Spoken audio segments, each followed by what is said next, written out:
आज हम पढ़ने वाले हैं अनुवांशिक लक्षण और अर्जित लक्षण के बारे में। अनुवांशिक लक्षण तो क्या होते हैं, ये हमें अपने माता पिता से प्राप्त होते हैं। तो ये लक्षण हमें माता पिता से प्राप्त होते हैं। जैसे किसी की आंखों का रंग, अगर किसी की मम्मी की आंखों का रंग नीला है तो बच्चों की आंखों का रंग भी नीला हो सकता है। या फिर कदकाठी, किसी के मम्मी पापा की हाइट लंबी है तो बच्चों की हाइट भी लंबी रहती है, किसी के मम्मी पापा की हाइट कम है तो बच्चों की हाइट भी कम रह सकती है।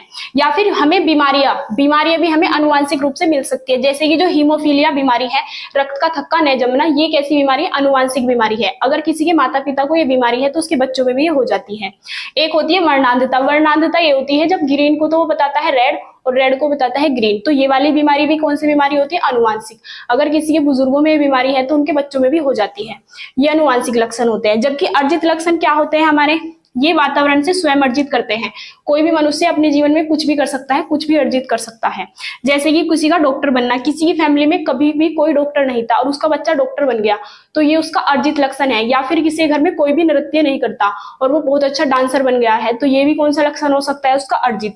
या फिर किसी का शिक्षक बनना, किसी की फैमिली में कोई भी नहीं पढ़ाता था और पढ़ाई का कोई वो भी नहीं था उनके घर में, लेकिन उनका बच्चा शिक्षक बन गया, तो ये भी कौन सा लक्षण है? उसका अर्जित लक्षण।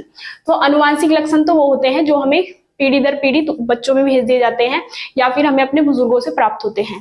अर्जित लक्षण वो होते हैं जो हम वातावरण में आके स्वयं ग्रहण कर सकते हैं। इसी तरह की जानकारी प्राप्त करने के लिए चैनल को सब्सक्राइब कीजिए।